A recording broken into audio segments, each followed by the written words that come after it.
नमस्कार दोस्तों, मैं मीना के गीत यूट्यूब चैनल में आप सभी का दिल से स्वागत करती हूँ।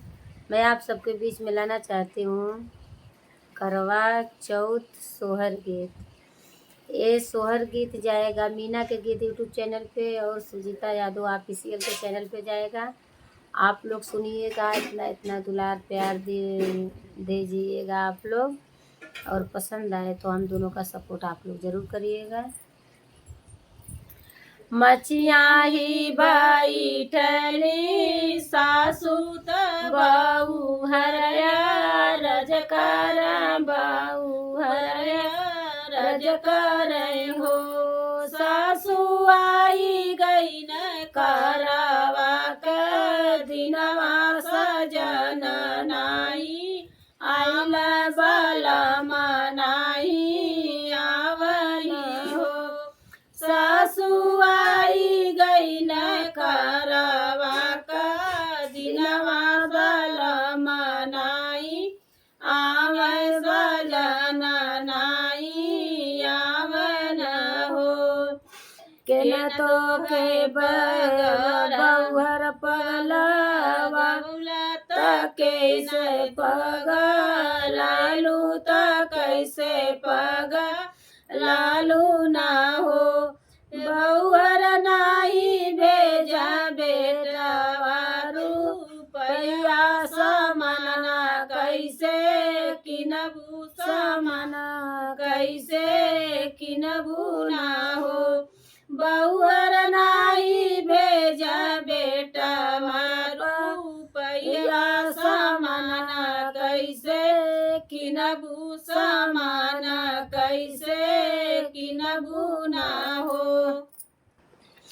फल फूल मेवा मिठाइया तसल हो सिंगारवा तसल हो सिंगारवा ना हो।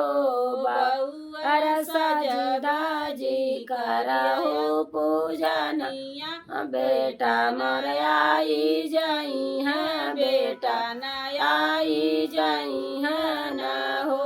बाला फूल मेवा मिठाइया तसल हो सिंगारवा तसल हो सिंगारवा न हो।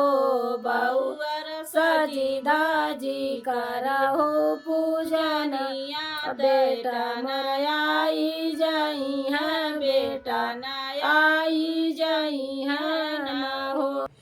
घियना के दियना जलावा रघ देली करवा रघ देली ना हो। सखी सासु चलनी से चंदानी हार बल मायाई गई न बल मायाई गई न हो। सासु चलनी से चंदानी हार बल मायाई गई न बल मायाई गई न हो। पियवा के देखी दाना खुश भइनी करवा मानव लागी करवा मानव लागी हो।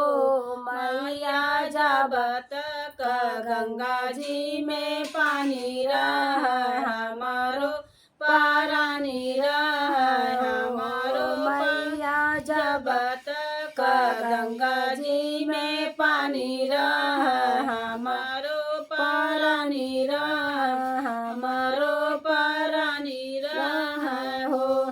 ये हमारी करवा चौथ सोहर गीत पसंद आए तो लाइक सपोर्ट शेयर आप लोग ज़रूर करिएगा। इस समय मेरा गला ठीक नहीं है, कोई शिकायत हो तो माफ़ करना और सपोर्ट ज़रूर करना।